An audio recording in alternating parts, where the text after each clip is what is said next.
Hola, ¿cómo están? Bienvenidos a su programa Heraldo Salud. Gracias por estar como siempre todos los sábados con nosotros. Hoy estamos muy contentos, siempre lo estamos, por supuesto, porque tenemos invitados especiales. Hoy tenemos un médico traumatólogo. Los traumatólogos tienen una manera muy especial de trabajar. Yo fui vecino de traumatólogos en mi consultorio. Duramos 2 semanas porque, bueno, ahorita lo vamos a comentar. Y gracias de veras a ustedes por estar en este tipo de programas a través de las redes sociales, por supuesto, a través de internet. La página de Oscar Hernández y este grupo de Heraldo Media Group, Iván Arredondo, en fin, Liz, la gente que está atrás del cristal y que nos hace posible poder llegar a ustedes, transmitir lo que queremos transmitir desde el punto de vista de salud.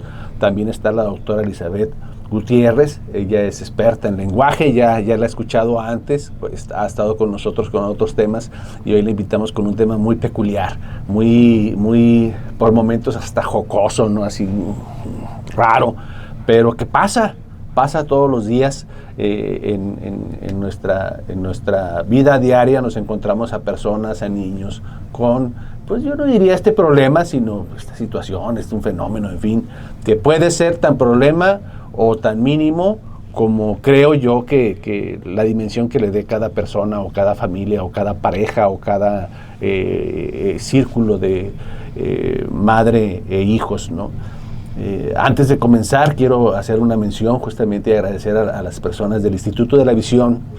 Les recomiendo que vayan con ellos porque ellos están remodelando, reestructurando todo su hospital, este Instituto de la Visión que está por el periférico, y ellos son expertos, ¿no?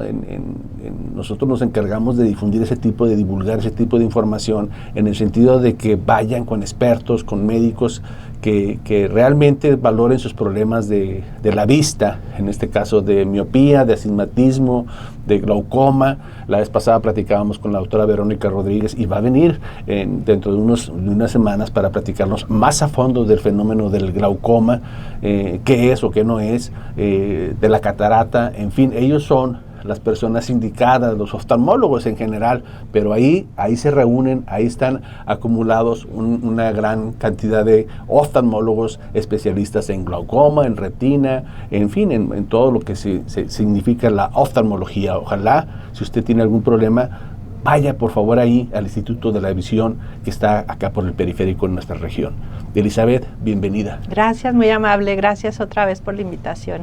¿Qué te parece el tema? Les digo que en tantísimos años que tengo en esto y es la primera vez que me invitan a hablar sobre tartamudez, sobre disfemia. Sobre tartamudez, el término técnico disfemia, trastornos de la fluidez del lenguaje. Así es, del habla. Del habla. Sí. Ya ves, ya se tartamudear, ¿verdad? Pero ¿cuándo se considera un paciente que digas tú, él está tartamudo?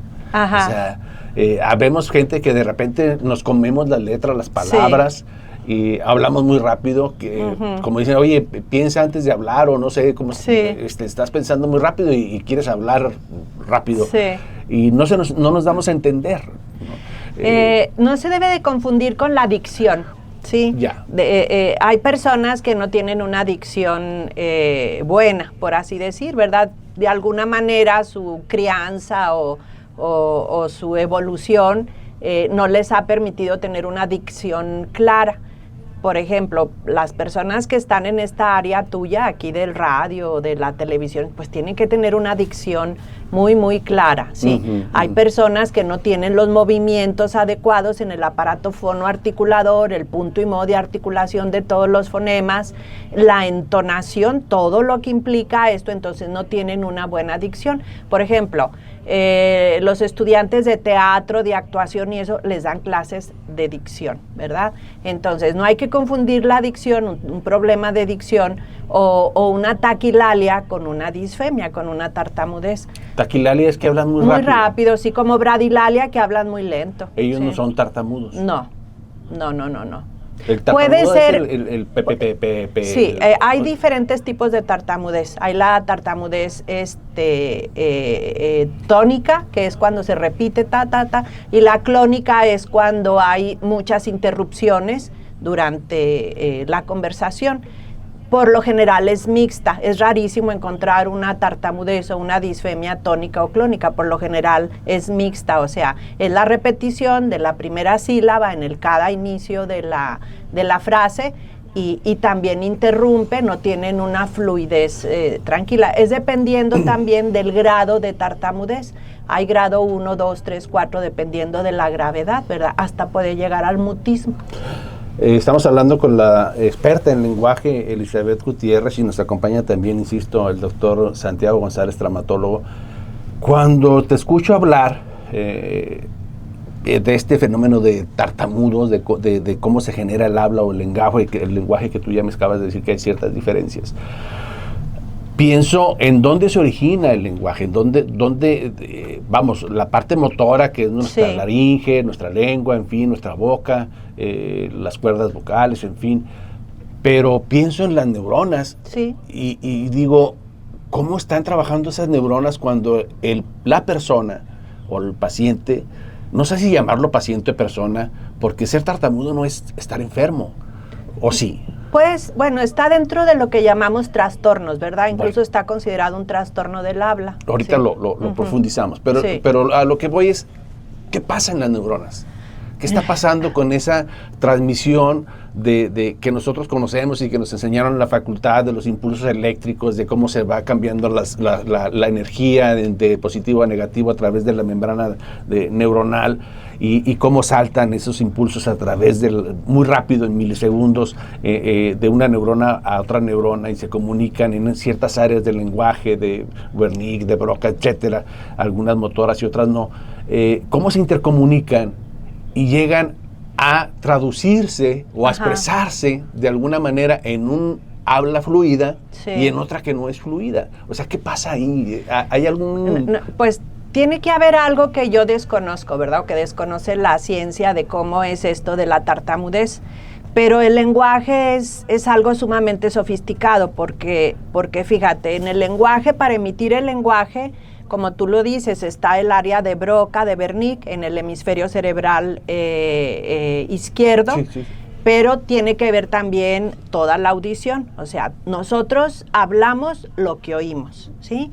Incluso nuestro tono, cuando yo vivía en México, al empezar a hablar me identificaban como norteña inmediatamente. O sea, nosotros tenemos el lenguaje que oímos. Entonces, cuando hablan de sordomudos no es que tengan un problema de mudez. El sordomudo es que lo que no oye, pues no lo habla, ¿sí? Entonces, implica corteza cerebral, implica audición, implica núcleos motores, porque los núcleos motores son los que nos dan el movimiento neuromotor de articulación. Por ejemplo, aquí el doctor conoce todo lo que es todo lo que es lo neuromotor, músculo esquelético. El músculo esquelético, el movimiento, todo eso. Bueno, es 1,000,000 de veces más sofisticado el lenguaje. Ahorita en este momento que yo estoy hablando, ¿cuánta coordinación neuromotora necesito, sí, para estar diciendo todas las letras, todos los fonemas?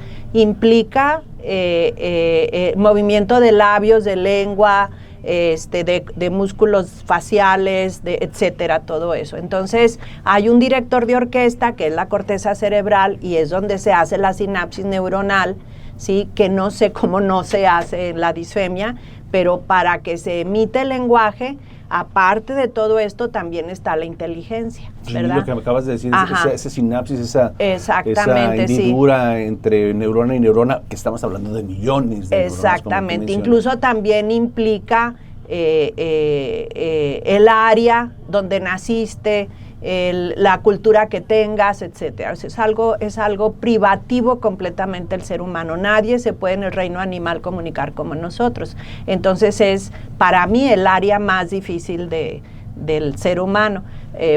Estuve un tiempo largo dando clases a la especialidad de pediatría en la Clínica 71 de Otorrino y por supuesto que por broma les decía yo, buenos días mis veterinarios, porque eran excelentes en cardio, en neumo, en gastro y todo, pero hablaba yo del lenguaje, del desarrollo del lenguaje en el niño y no entonces, para entender al ser humano tenemos que entender todo lo del lenguaje, ¿verdad? Oye, Elizabeth, hablaste tú de niños. Sí.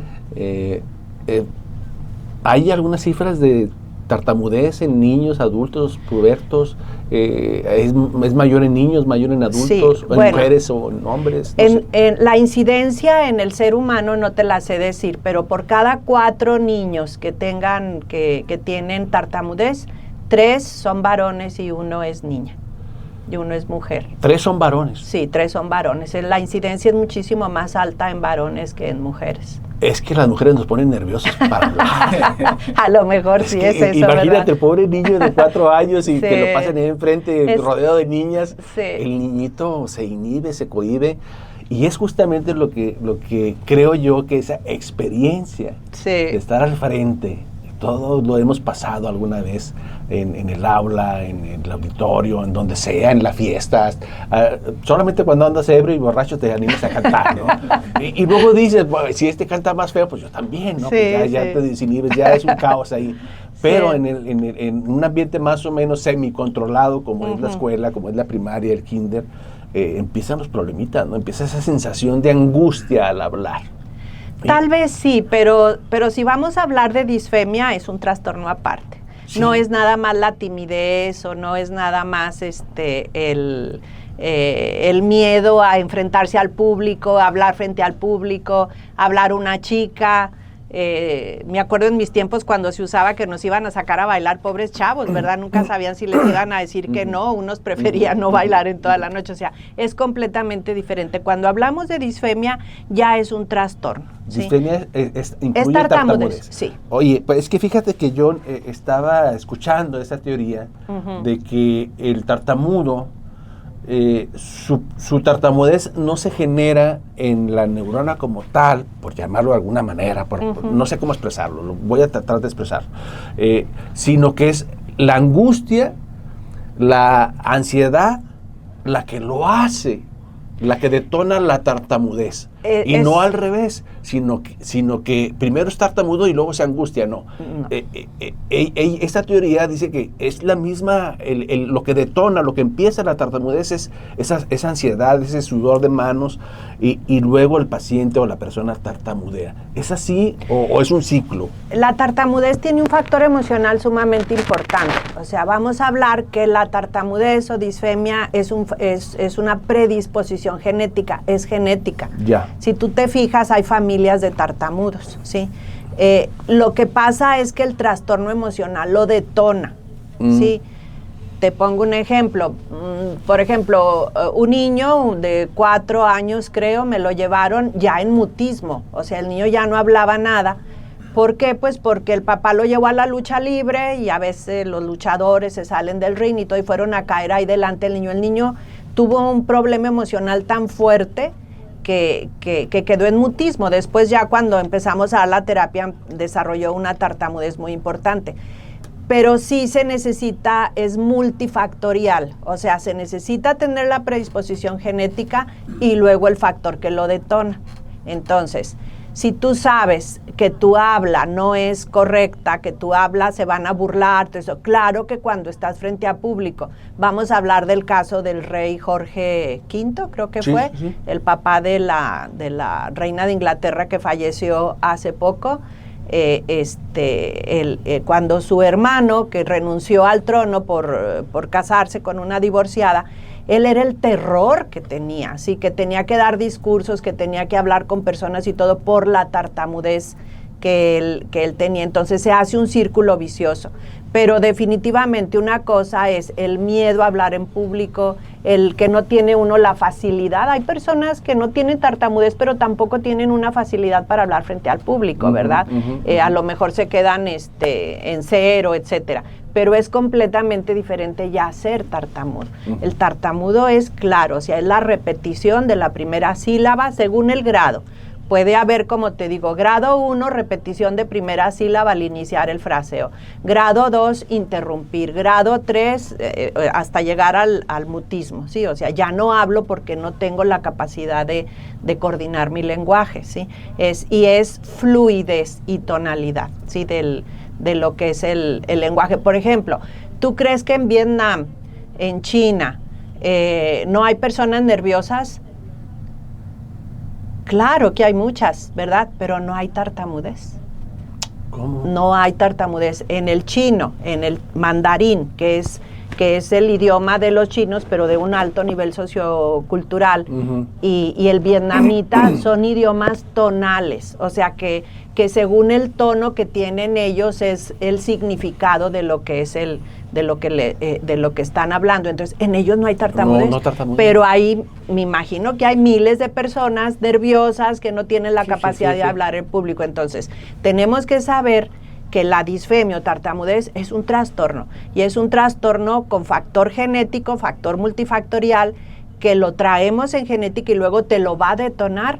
Sí, está completamente bien comprobado un estado emocional. Por ejemplo, otro de los niños que tuve con una tartamudez muy, muy importante, estaba jugando en la casa, en una casa ajena, y la mamá no sabía que estaba ahí el vecinito. Tuvo que salir, cogió a su niño, lo subió a su carro, se fue, cerró la puerta y dejó al vecinito encerrado.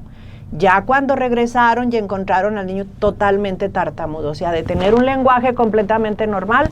Sí, otro caso que tengo, unas personas iban de viaje, este niño, Fabián, lo bajaron a que hiciera pipí ahí en el campo, y quién sabe qué fenómeno pasó. Me cuenta la mamá que al empezar el niño a orinar, se acercaron miles de grillos o no sé qué eran. Sí, y el niño se espantó. Ya cuando subieron al coche para seguir el viaje, ya el niño iba completamente tartamudo. Sí, entonces, sí tenemos que saber, es un trastorno que se puede controlar al 100%, pero no deja de ser un trastorno. Nada que ver con los nervios frente al público. Claro que si tú tienes el trastorno de la disfemia en tus genes, y te enfrentan a esas situaciones, pues con más ganas vas a... Mejor le das la vuelta. Ajá, sí. Oye, Elizabeth, y luego, cuando platicamos con gente tartamuda, a veces empezamos a imitar. Dicen que esa es empatía. Por ejemplo, cuando imitas... O neuronas espejo, no sé, pero me ha tocado platicar con compañeros tartamudos y de rato yo también estoy igual. Y hacemos una sinfónica muy padre. Bien bonita. Muy bonita, o sea, nos empezamos a identificar y o sea, a lo que voy es que el cerebro funciona muy raro, ¿no? Sí, es imposible de entenderlo. Aún ahora en estos tiempos de la medicina y eso, bueno, nosotros que vemos lo del lenguaje, imagínate, o sea, es individual, incluso cada individuo es diferente, ¿verdad? ¿Nos explicas una cosa a Santiago y a mí, a la gente que nos escucha? ¿Por qué son buenos para cantar y para decir groserías y maldiciones? Esas las dicen corridito. No, ahí la fluidez es magnífica, ¿no? Se las avientan, pero de lujo. Cantan y dicen maldiciones y groserías. Lo que pasa precisamente que cuando haces el ejercicio tonal, la entonación, lo tonal, lo que hablaba, ahí no hay tartamudez, ¿verdad? Por eso pueden cantar, ¿sí? O sea, ahora... se controla con ejercicios, precisamente ponemos mucha vocalización, pero bueno, la vocalización es al último, ¿sí? Y también implica lo que es el lenguaje automático. Por ejemplo, en los pacientes con afasia, o sea, no pueden decir ni una palabra, pero pueden cantar, o pueden rezar, o pueden repetir lo que sabían de memoria. Tú me decías hace poco de un sacerdote, ¿no? Que la misa la daba muy bien, ¿no? Perfectamente, sí, era muy, muy, muy tartamudo, pero cuando predicaba, Juan Hernández, que falleció hace algunos años, cuando predicaba no se le notaba. Cuando bajaba de predicar, era bien simpático verlo, porque empezaba con todos los movimientos involuntarios en cara, en cuello, todo eso. Sí. También se acompaña de movimientos. Dependiendo del grado, sí, por ejemplo, hay tipo y hay grado. O sea, es dependiendo de si es tónico o clónico, es el tipo, ya hay grado. El grado 1 es el leve y el grado 4 pues es ya cuando implica movimientos involuntarios en cara, en cuello, a veces en extremidades superiores. Hablaste tú de mutismo, ¿hay gente muda? Sí, por supuesto, el mutismo. Mira, en el autismo se ve mucho el mutismo selectivo, pero eso es otra cosa. Pero dentro de la tartamudez hay mutismo, o sea, ya es tanto el problema tan severo que ya el niño, lo he visto el mutismo selectivo en niños, no en adultos, ya no hablan absolutamente nada, prefieren comunicarse en señas y todo eso. Sí, pero son inteligentes, están bien. Sí, no tiene nada que ver con la inteligencia, nada que ver, o sea, la inteligencia es otra cosa aparte. Están sanos desde el punto, completamente, son inteligentes. Completamente. Incluso hay tartamudos tan sanos socialmente hablando, que aún con su trastorno se integran a la sociedad y son simpáticos y tienen amigos y todo eso, o sea. Te quiero hacer una pregunta, porque ya estamos a punto de terminar la mitad del programa, y luego tú dices que por qué te invité con este tema, porque aquí cada gente que pasa por aquí, como médicos con usted, me dejan dudas tras duda tras duda. Entonces, la semana pasada hablamos con el doctor Ricardo Acosta, y le mandamos un saludo a él y a todo el hospital donde trabaja, el Hospital de la Mujer, el Hospital Ángeles, y también al Hospital de la Mujer, por supuesto. Y hablamos del déficit de atención. Ok, sí. Y se asocia la tartamudez también a ese tipo de no está escrito, no está escrito. Bueno, el autismo es completamente diferente, pero en relación a la disfemia, la tartamudez, no he visto nada escrito que se relacione una cosa con la otra. ¿Sí? En el déficit de atención. Ajá, sí, el déficit de atención. Al autismo sí. El autismo, con autismo es diferente, porque no es que se relacione, es que el diagnóstico, hay mucha equivocación en relación al diagnóstico. Cuando uno ve a un niño que brinca, que salta, que corre, que va, que viene y que no aprende, rápidamente le ponemos un diagnóstico de déficit de atención, porque incluso para hacer diagnóstico de déficit de atención, pues empiezas a palomear un cuestionario, ¿verdad? Interrumpe las pláticas, no sabe guardar su lugar, se adelanta, etcétera, todo eso. O sea, el niño desmadroso ya es un déficit de atención. No. ¿No es así?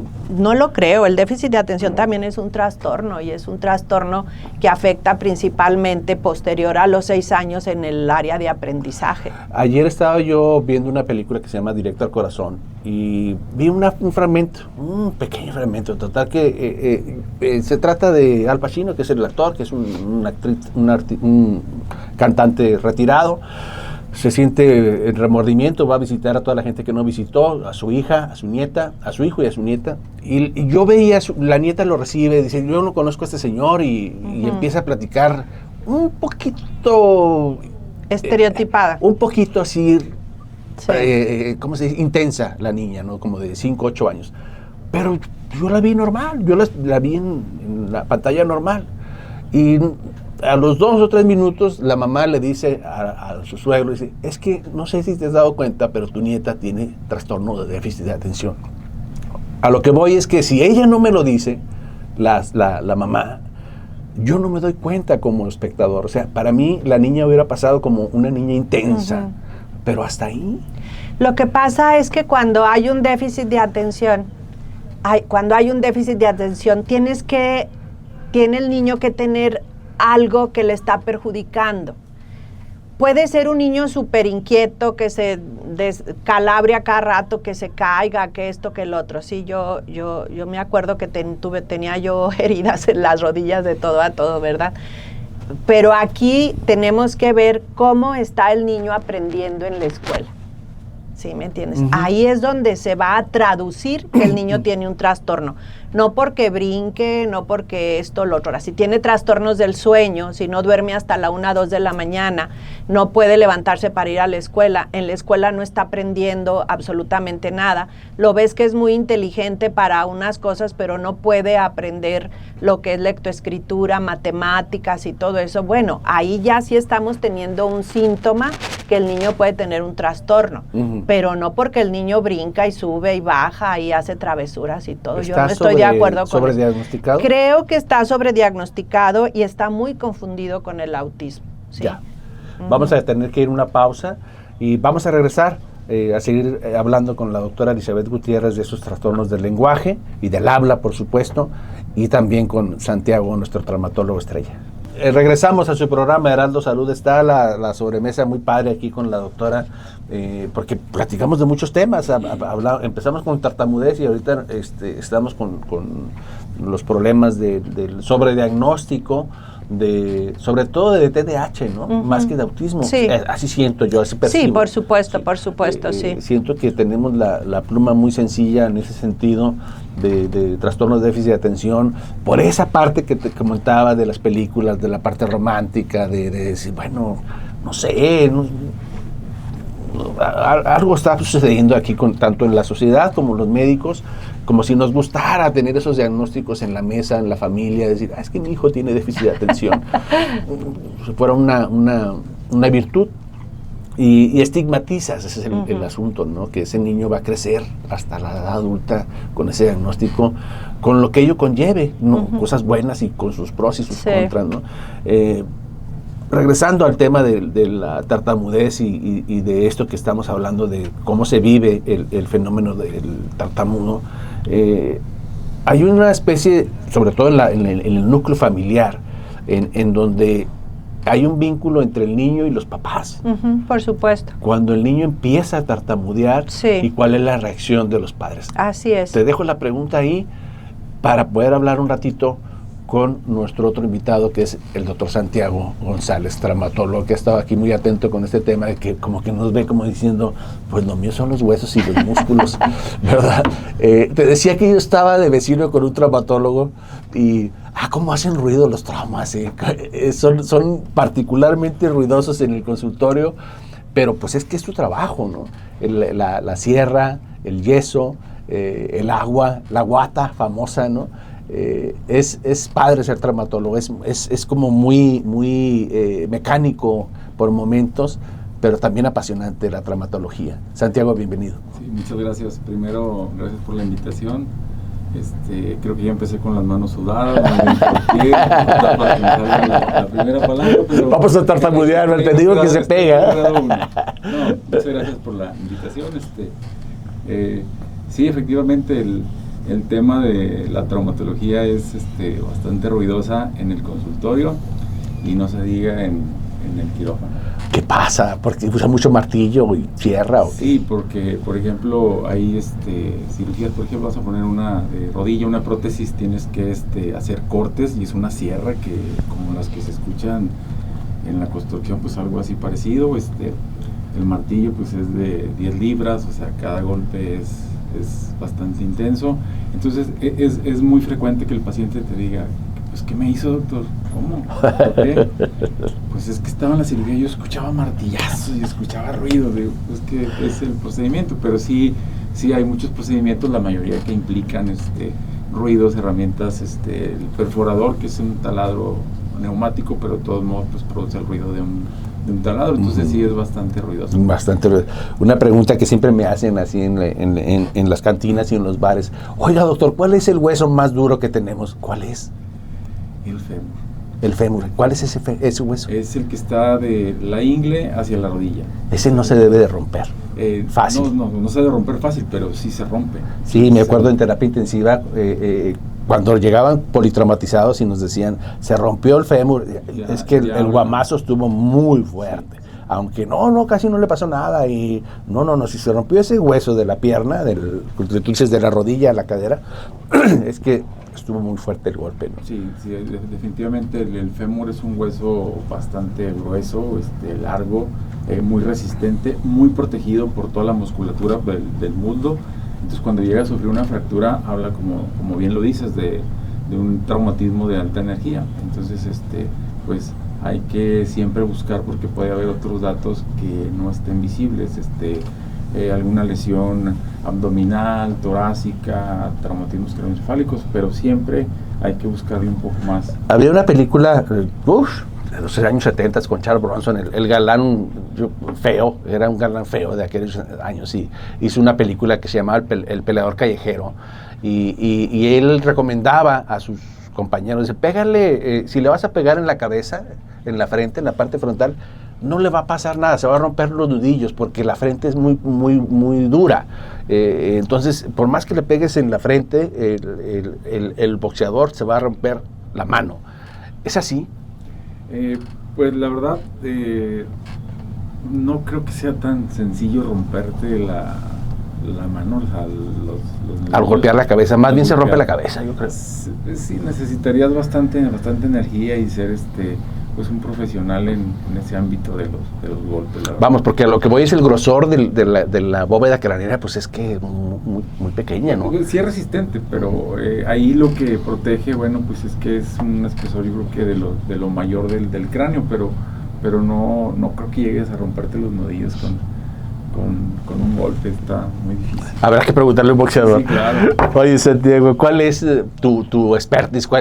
¿Qué es lo que los traumatólogos se dedican a cadera, a rodilla, a codo? Terminé la traumatología y luego hice 2 adiestramientos, lo que es un fellowship en cirugía de columna y otro en cirugía de cadera. Entonces, la vida me ha llevado a realizar pues el 75% de mi práctica en columna. Algún tiempo estuve trabajando en hospital y también pues me asignaron un módulo de columna. Entonces lo que más hago hoy en día es cirugía de columna, tanto en niños como en adultos. ¿En niños? Después tuve ¿Congénitos? ¿Trastornos congénitos? Sí, lo que son las deformidades, escoliosis, sifosis, tumores, infecciones. Después de terminar columna, aquí en México tuve la oportunidad de estar en un hospital que se llama Juan Garrahan en Buenos Aires. Ya. Es un hospital donde es totalmente pediátrico y ahí hacen un número muy alto de cirugía de columna pediátrica por día. Hacíamos 7 u 8. 8 cirugías de columna pediátrica, mira. Por día. Entonces tuve ya un tiempo, entonces por eso aprendí a operar niños con problemas de deformidades. Pues eres el primer médico que hemos invitado aquí que nos habla de cirugía de columna infantil. Sí, porque no se hace comúnmente aquí en la región, casi todo lo refieren a Monterrey, a la Ciudad de México, pero aquí nosotros acabamos de hacer hace 3 meses en conjunto con el hospital, con el Sanatorio San José, una corrección grande de una jovencita. No, sí, hacemos prácticamente 3 al año. ¿Por qué 3 al año? No porque no haya pacientes, sino por el costo que implican este tipo de cirugías. Casi siempre andamos haciéndola con ayuda de fundaciones, de hospitales, de modo de que entre todos hagamos ese tipo de cirugías y sí hacemos algunas, 4 o 5 al año más o menos. Un saludo también a la raza, a la gente del Hospital de la Mujer, del Hospital Ángeles. Hoy ando medio raro con el lenguaje, ¿verdad? Y el Hospital San José, ¿verdad? Clínica San José, Sanatorio San José, en Gómez Palacio, por supuesto. Ahí estás.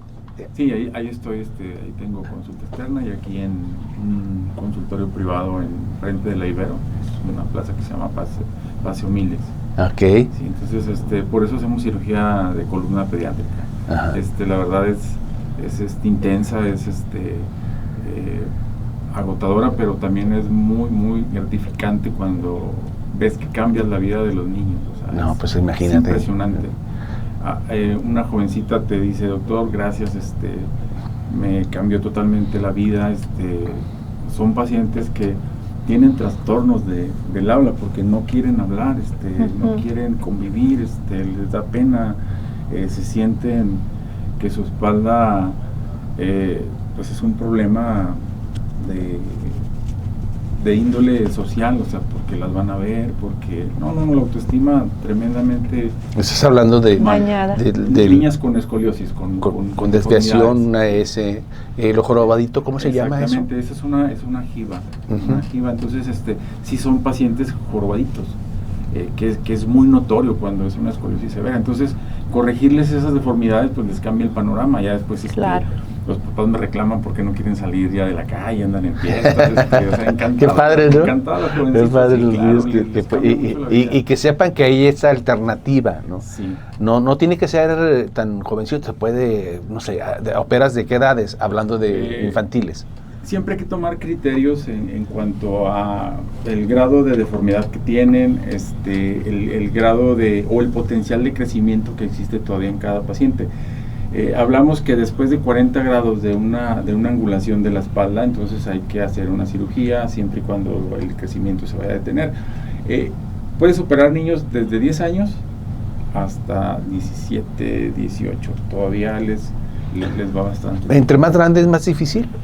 Sí, porque se va haciendo más rígida la curva, es más difícil de que la corrige. Entonces un niño de 11 años que tenga una escoliosis de una curva de 80 grados, que es terrible, lo dejas totalmente que su columna esté desviada, se puede corregir sí. Alrededor de, ¿qué será? ¿4 o 8 años? ¿O?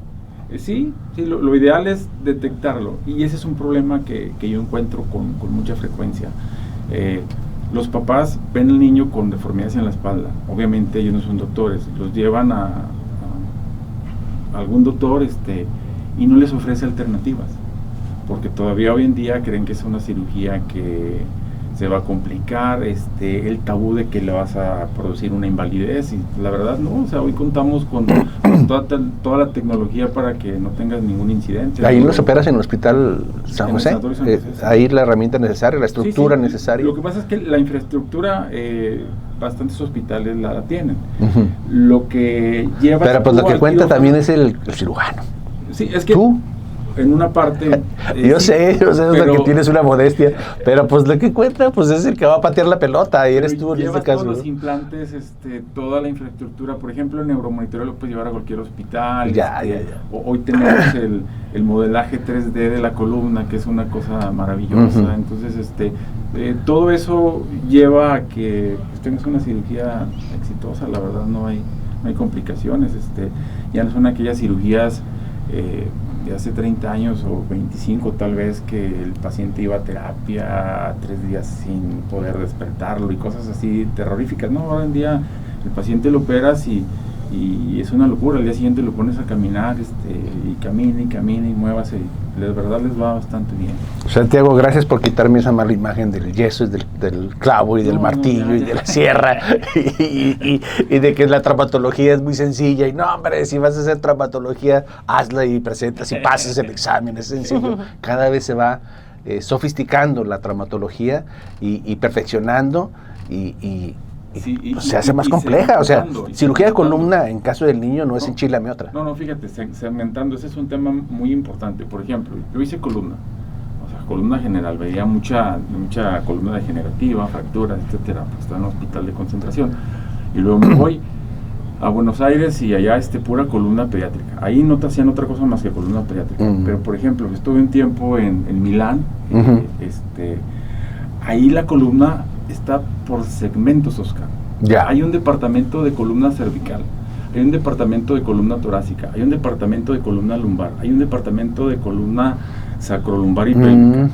Y luego lo increíble, del segmento cervical tienes subaxial, que son las primeras otras subdivisiones. 2 vértebras. O sea, hay un grupo que nada más opera primera y segunda vértebra. Entonces imagínate la capacidad que tienen de resolver el problema. O sea, una fractura C1, C2, que es algo complicadísimo. Pues eso es muy bueno conocerlo, porque tuve la lamentable experiencia con un amigo mío muy querido, que le fue como en feria en columna, se operó de columna, y ahorita me estoy dando de golpes hacia el interior. De haber tenido esta entrevista contigo, tal vez le hubiera recomendado que se operara contigo, o que tú le dijeras en dónde operarse su problema.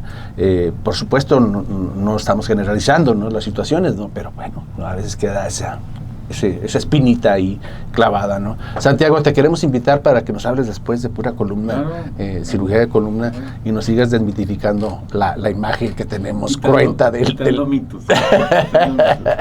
Es un placer hablar contigo, Santiago González, médico traumatólogo, experto en columna en general, de adultos, pero siento yo que me interesa más esa parte, me quedó más enigmática la parte de columna infantil. Sí, eso creo que nosotros los mismos médicos los desconocíamos, imagínate los demás. Es una opción más, y que la tengamos aquí en nuestra región, y que tengamos médicos expertos y bien entrenados como tú, pues adelante, ¿no? ¿Me dejas meter un gol? Claro, tú mete el gol, penaltis oye, la mano de Dios y todo. En septiembre operamos a 2 pequeñas, una de 18 meses, 1 año y medio, y a otra niña de 2 años. Ambas tienen problemas de escoliosis congénita. O sea, es un problema muy severo porque ellas si no lo resolvemos pronto, no van a caminar. ¿Este septiembre lo vas a operar? Este septiembre. Entonces, el gol es porque hay una fundación que está haciendo una campaña de boteo para recolectar recursos, ya, no para honorarios, para los implantes que necesitamos. El Sanatorio San José va a poner sus instalaciones como las otras cirugías. Entonces, esa fundación se llama Te Quiero Ver Feliz. Entonces, si ven por ahí algún bote de Te Quiero Ver Feliz, ponle un pesito. Aflojen una lana. Sí, es un boteo, y algo poquito que aportemos, pues va a ser de gran ayuda para esos dos pequeños. Ojalá, un saludo para la familia de esas dos pequeñitas y ojalá la cirugía sea un éxito también. Y aquí nos vemos, Santiago. Claro, aquí nos vemos.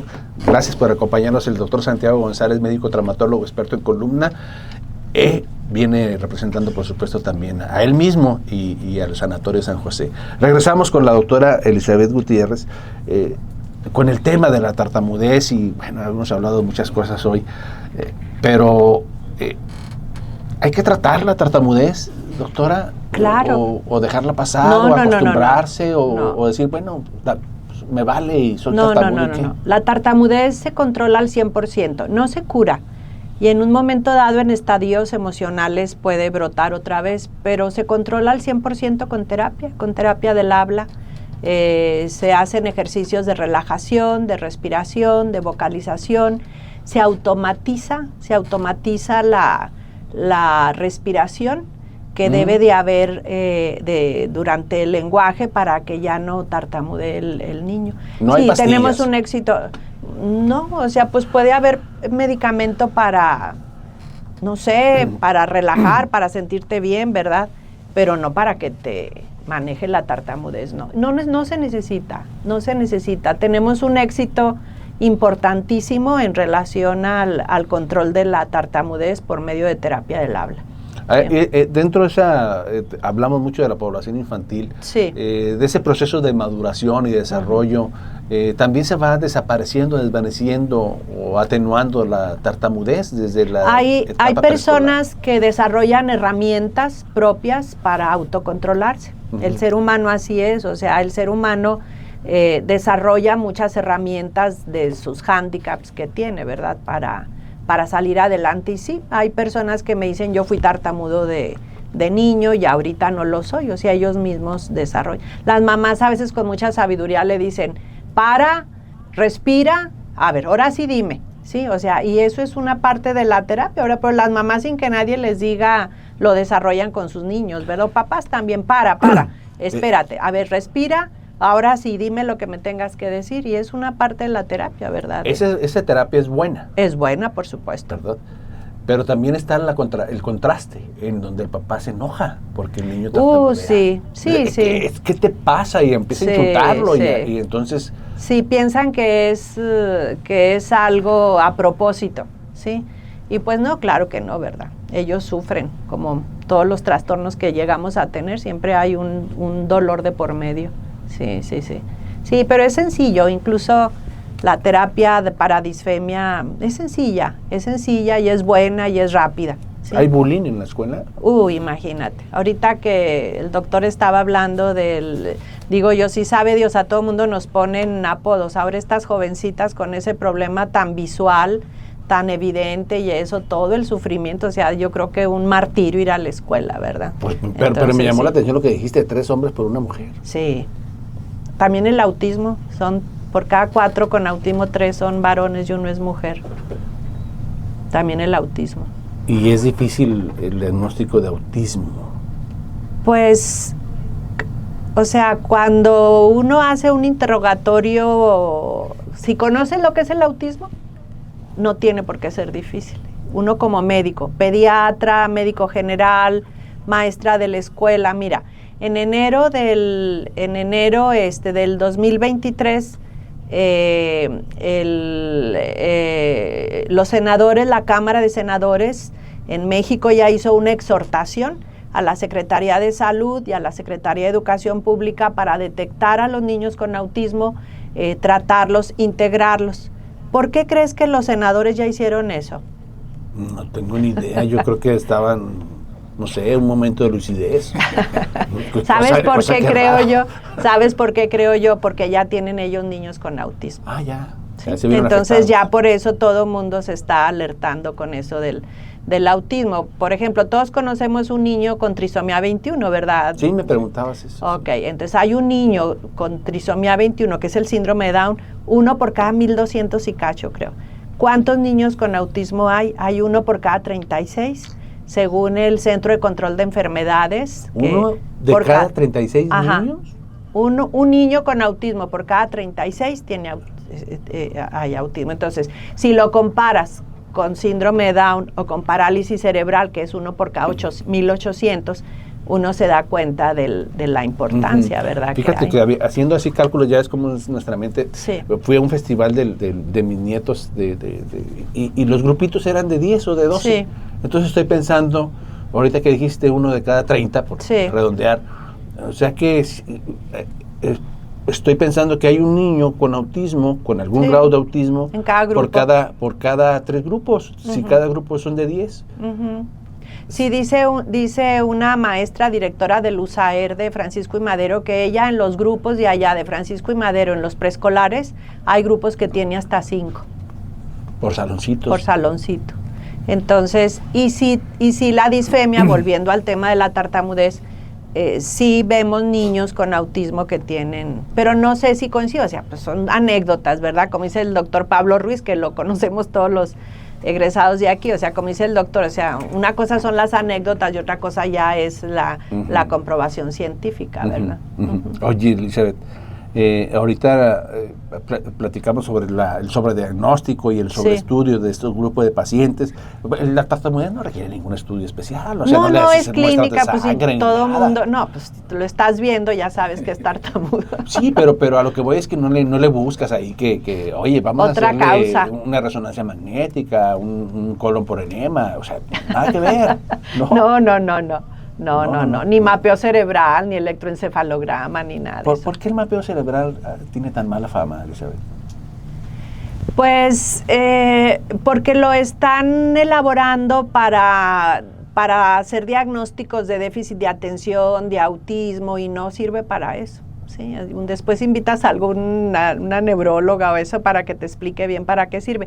Yo no soy experta, tengo entendido que es nada más para un tipo de epilepsia que te ve el mapeo cerebral, pero entonces lo están haciendo para, por ejemplo, electroencefalograma, pues tú lo haces buscando convulsiones, ¿verdad? Una epilepsia, eso, y también lo están haciendo para ese tipo de cosas, entonces por eso agarra mala fama, yo creo.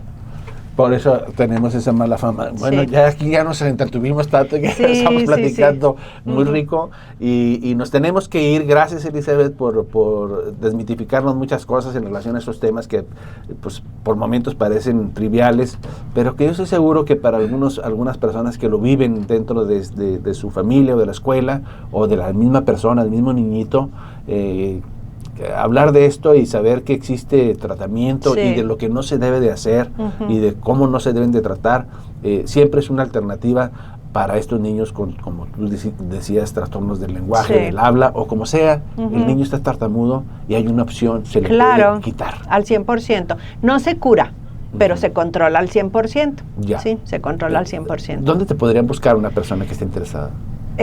Bueno, en el Centro de Rehabilitación Integral de DIF Coahuila, ahí estoy como médico en comunicación humana y ahí tenemos terapia de este tipo. Es Durazno 140, Colonia Torreón Jardín. No les doy el teléfono porque no se da por teléfono, tiene la persona que acudir para pedir cita y todo eso. Ya está. Sí. Gracias, Elizabeth Sí, Gutiérrez, al contrario. experta en lenguaje. Y gracias a Santiago, experto también en cirugía de columna y huesos y músculos, ¿verdad? Cualquier lesión. Así es. ¿También cirugía de columna traumática? Sí, claro, sí. Columna de todo, o sea, tumor, infección, degenerativo, que es lo más común. Oye, me acuerdo cuando veía a los pacientes en la columna en 2 partes. Sí, Ay, sí, madre sí. santa, a la vez en rayos X dices, madre de mi vida. El paciente, pues obviamente tiene problemas para mover sus pies y sus piernas o a veces la cuadriplegia. En fin, son casos muy... Tenemos en común un colega, un motociclista que se volcó y se partió la columna en 2, pero ahí anda mi doc. ya boxeando y otra vez en la moto. Válgame, Sí, sí. qué barbaridad. Pues qué bueno por él. Por supuesto, Un saludo para él. por favor no se suba una moto, esos instrumentos diabólicos, ¿no? Para nosotros, en fin, nos vemos la próxima. Gracias por acompañarnos. Síganos en redes sociales, en internet, a través de Oscar Hernández, y estos programas van a ser retransmitidos próximamente. Y te esperamos, Santiago, y a usted también. Sí, claro, Gracias. con gusto. Nos vemos. Hasta luego. Gracias por Hasta luego. acompañarnos. Bye.